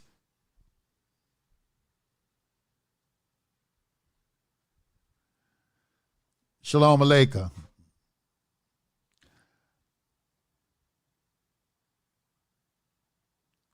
Number 9, 1, Yusef declares and affirms that he is competent to conduct his commercial affairs within any jurisdiction and has no need of government assistance in any form.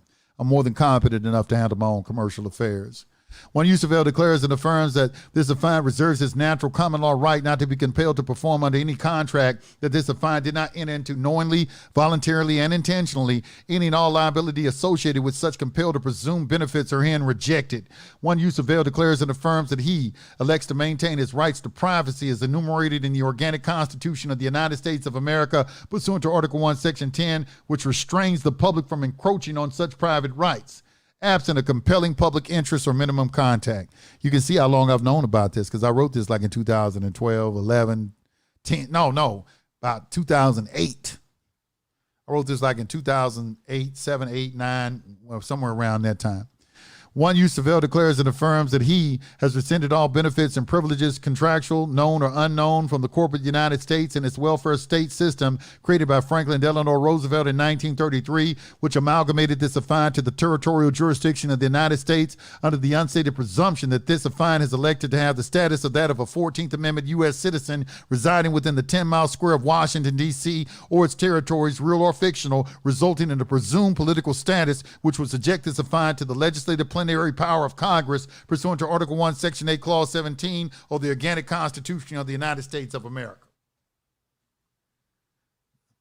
Did I write that? That was long. Should I put some periods in that? 1, Yusef declares and affirms that any hidden or unrevealed contract that supposedly creates an unstated presumption that this affiant has obligations to perform under such contracts in the capacity of a subject or inapplicable to this affiant and are null and void ab initio from his date of birth, any presumed or actual participation. I got this from the Affidavit of Sovereignty. Any presumed or actual participation in any of such benefits associated with such status, this affiant has done so under the threat of legal violence, duress, and coercion, or for lack of any other practical alternative which will allow this affiant to conduct his affairs with his fellow citizens. I know I took it as a hodgepodge from that. 1, Yusef declares and affirms that he has filed a commercial claim against all his property, personal and real, in the form of a UCC-1 filing, and put your financing statement, which notices all persons, natural or fiction, of this affiant's proprietary interest in all of such property. Any claims against this affiant's property are junior until this affiant receives just compensation in the form of gold or silver for the attachment, seizure, or sequestering of such property pursuant to Article 1, Section 10 of the Organic Constitution of the United States of America, and are null and void absent an affidavit signed by a live man or woman under penalty of perjury with full commercial liability. They got to give. They didn't take the gold. It couldn't have done it without an expectation of its return. I think that's what a lot of y'all think. They just took the gold, ain't gonna give it back. They owe it back. 1, Yusef declares and affirms that he has placed a lien against all of his property with notice to all interested parties, potential or real, and placed that lien in trust by agreement with the Secretary of Treasury of the United States of America in order to facilitate commerce within the jurisdiction of the United States. This affiant is elected to use negotiable instruments in the form of bills of exchange and promissory notes as money of account is the only medium of exchange available within that jurisdiction. 1, Yusef declares and affirms that this affiant is elected to honor claims of the United States, acceptance for honor, in this affiant's private capacity in order to assist said corporate fiction with the national debt via set-off of all such claims using the value of this affiant's future labor in the form of a bond placed in a private, irrevocable trust with the Secretary of the Treasury, registered mail number. Any and all such claims, civil or criminal, will be satisfied in this manner and only in this manner unless this affiant expressly agrees otherwise and certified written communication. 1, Yusef declares and affirms that this affiant herein revokes, rescinds, and makes void ab initio all powers of attorney, in fact or otherwise, implied in law or otherwise, signed by this affiant or his agent as it pertains to the government identification number previously assigned to this affiant, as it pertains to the affiant's birth certificate or any other license or certificates issued by any and all government or quasi-governmental entities due to the lack of full disclosure of all material facts by said agencies to attempt to deprive this affiant of its private property and status as a private citizen of the Republic. 1, Yusef declares and affirms that he is not within the potestas, that means power, of any other sovereign or sovereignty, unless the private American citizen who exercises his sovereign rights granted by God Almighty has not trespassed, injured, deprived, or in some way infringed upon the property, interest, or physical body of another real living man or woman, have not committed a crime, action non-detor, damnificato. I forgot what that means. I forgot what that's Latin for. 1. Yusef declares and affirms that he hereby waives, counsels, repudiates, and refuses to knowingly accept any alleged benefit or gratuity associated with any of the aforementioned licenses, numbers, or certificates. This affiant does hereby revoke and rescind all powers of attorney, in fact or otherwise, signed by this affiant or otherwise implied in law or otherwise, with or without this affiant's consent or knowledge, as it pertains to any and all property, real or private, corporal or incorporeal, obtained in the past, present, or future.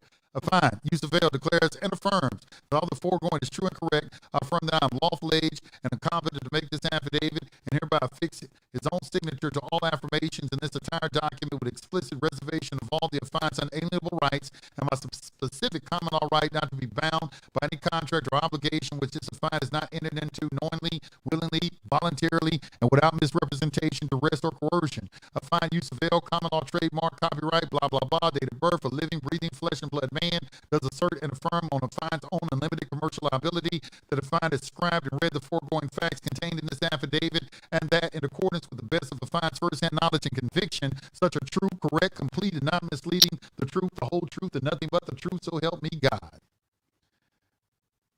I think I swore right there in the end. I took that out of I took that out of the Affidavit of Sovereignty. I think it's a hodgepodge. I can't remember if it's Cracking the Code or Affidavit of Sovereignty. The use of this is Affidavit of Sovereignty right here. But it's good because people worry about the notary, and that's why this is injected, whether the notary subjects you to their jurisdiction. So the use of the notary below is for identification, and such use does not grant any jurisdiction to anyone. Further, affiant saith not. Okay, and that's it. I wrote that a long time ago when I started. You can do the same thing. Sit down and study this stuff and just go line by line. When I wrote that, I think it took me like a week to write or something like that, because I was just reading a lot of documents, and every time something resonated with me, I extracted that and I put that in my document. And then I massaged it until it was my own, until it said exactly what I wanted it to say. Because based off of my understanding of the information. My understanding of the information is this is public and private. Okay, it's a public and private matter. My understanding of sovereignty is that the superior man stays within his own domain. And I have to know the demarcation line that separates public and private. In order for me to exercise my sovereignty, I have to respect the public. Y'all being taught to disrespect the public. You can't disrespect the public. There are two sides to everything. We gave them a delegation of authority in the form of the Constitution. They have a job to do.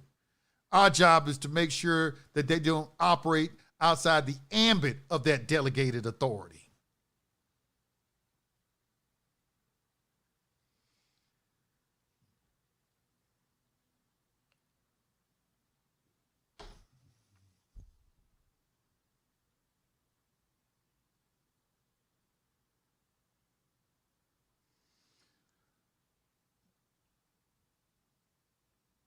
Could I explain it in layman's terms? You don't understand this, right? Somebody asked me to explain it in layman's terms. I mean, I wrote this. This is everything. I think I just kind of explained it. And I'm going back reading it. I'm talking about this about public and private. Okay, it's about you establishing what you are declaring your citizenship via the government. What relationship I plan to have with the government. I understand what my duties and responsibilities are to my fellow man, to my government as a citizen of the republic, and I understand what the government's duties are as a government here to protect our borders, protect our property, and protect our liberty, and that anything else is a government service, and by my voluntarily accepting those benefits and privileges in the form of using a social security number, then I have eschewed or I've abandoned my my position in the republic. And I've agreed to become some sort of surety, some sort of property. So, there's some sort of liability that's now incumbent upon me.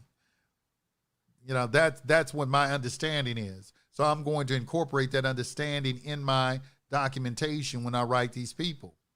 But that comes after a long time of study and I understand every word this document is saying. I understand it, Even the Latin that was in there at the time I wrote it, I knew what it said. I knew what it meant. I don't put anything in my documents that I don't know the meaning of. I don't put nothing in there. You don't put anything in there. If there's something in there and there's a word that you don't know the meaning of, you're derelict in your responsibility as a sovereign to look that word up. You have a duty to look that word up and know the meaning of it, because ignorance of the law is no excuse. And if there's a word in a sentence that you don't know the meaning of, then you lack overall comprehension of what the sentence is trying to convey to you. Comprehension is established by knowing the meaning of words. And knowing the meaning of words is a direct result of a person who's either lazy or a person who is diligent.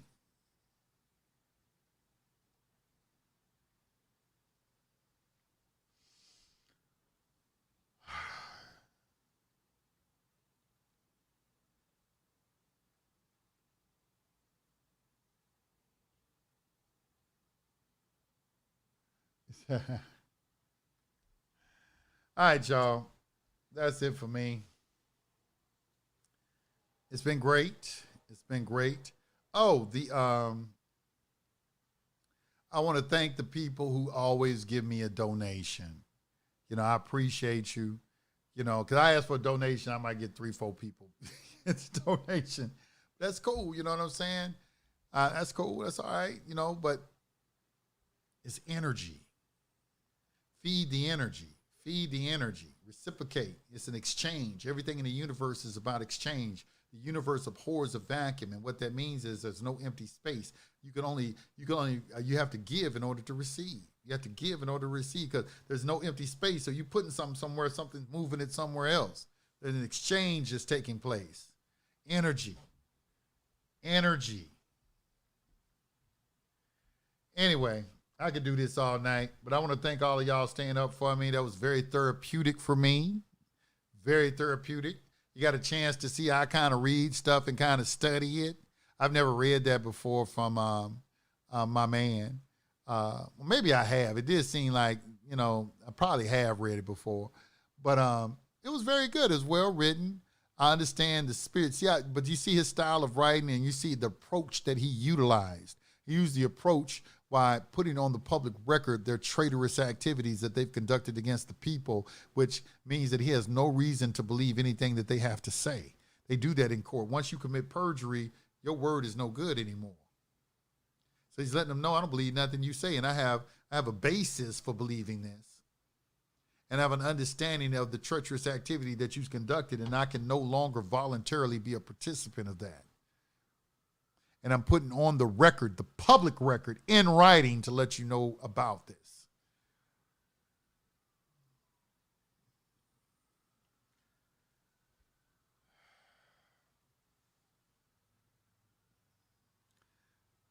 You find them on spcuniversity.com. The steps on spcuniversity.com. Anyway, in the description of this, I believe, is the link for the seminar.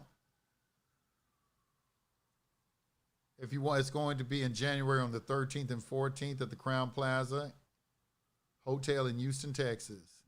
All day, Friday and Saturday, I believe it's a Friday and a Saturday. Don't quote me on that, but it's 13th and 14th. Registration details are in the link. Cash App is Yusef L19 or paypal.me/Yusef L. That's it. Peace to all the gods and goddesses, and I'll see y'all on the next stream. Peace, y'all. Y'all have a good night. I'm out.